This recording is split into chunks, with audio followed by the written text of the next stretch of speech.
Buenas noches, mi nombre es Elena Guarnizo, ID 472092 y el caso escogido es la masacre de las bananeras, la cual dio paso en la década de 1920 cuando la multinacional United Fruit Company lideraba el mercado del banano en el Caribe colombiano, pero que su auge se vio afectado por la competencia debido a la reducción de costos de producción a finales de los años 20.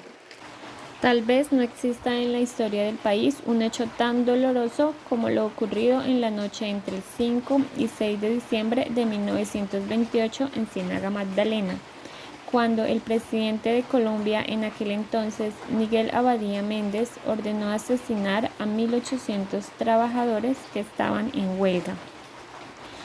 Todos empleados del United Fruit Company, quienes llevaban un mes de inactividad organizada por el sindicato de trabajadores que buscaban garantizar mejores condiciones para los empleados, la cual dio inicio el 12 de noviembre del mismo año.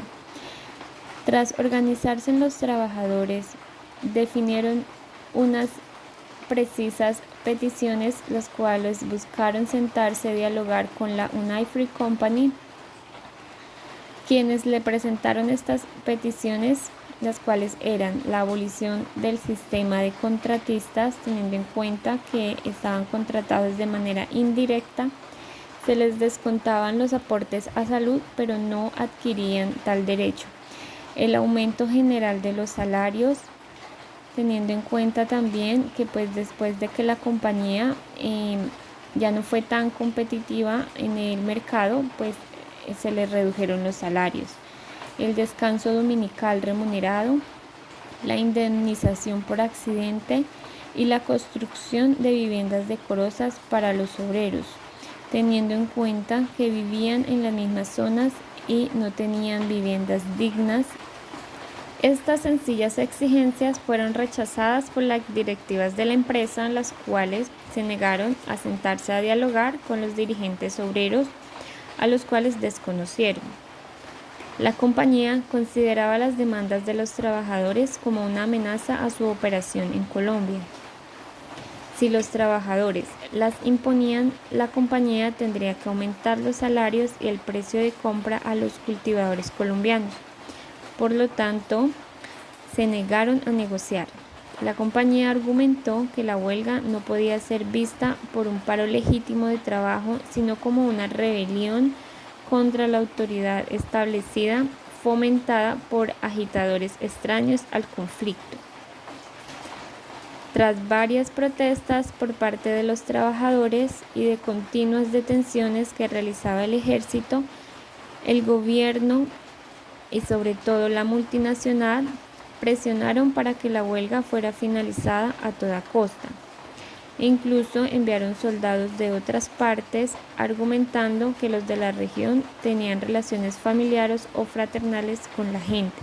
Por la noche del 5 de diciembre, en la Plaza Ciénaga, habían aproximadamente unos 300 soldados traídos de los departamentos de Antioquia y Boyacá. Los manifestantes, quienes estaban preparándose para otra movilización pacífica, estaban seguros de que el ejército no dispararía, por lo que nadie se inmutó frente a las amenazas militares. Cuando empezaron los disparos, el horror se apoderó de las personas en la plaza, mientras las ametralladoras disparaban indiscriminadamente contra los manifestantes. No es preciso el número de muertos que dejó la masacre.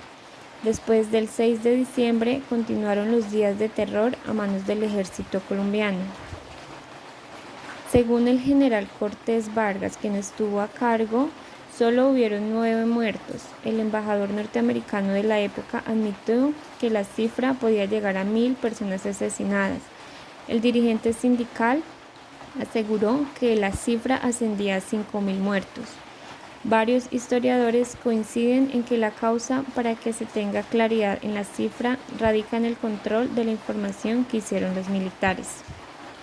Jorge Eliezer Gaitán visitó la región y tras regresar a Bogotá en el Congreso de la República denunció la forma como el ejército colombiano por orden del gobierno, asesinó a miles de mujeres, hombres, niños para proteger los intereses de la United Fruit Company. El general Cortés Vargas, quien fue exonerado por estos hechos, explicó que decidió atacar a los manifestantes para impedir que los buques de guerra de los Estados Unidos invadieran el territorio colombiano para proteger a la multinacional extranjera.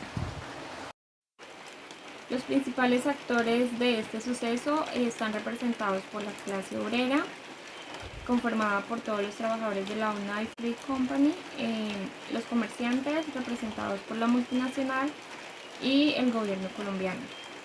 En cuanto a por qué surgen estos hechos, pues principalmente surgen a partir de las enormes condiciones de desigualdad y miseria, enfermedades, hambre, carencia de accesos a la salud y a la educación, entre otros, considerados como derechos hoy en día de todos los trabajadores.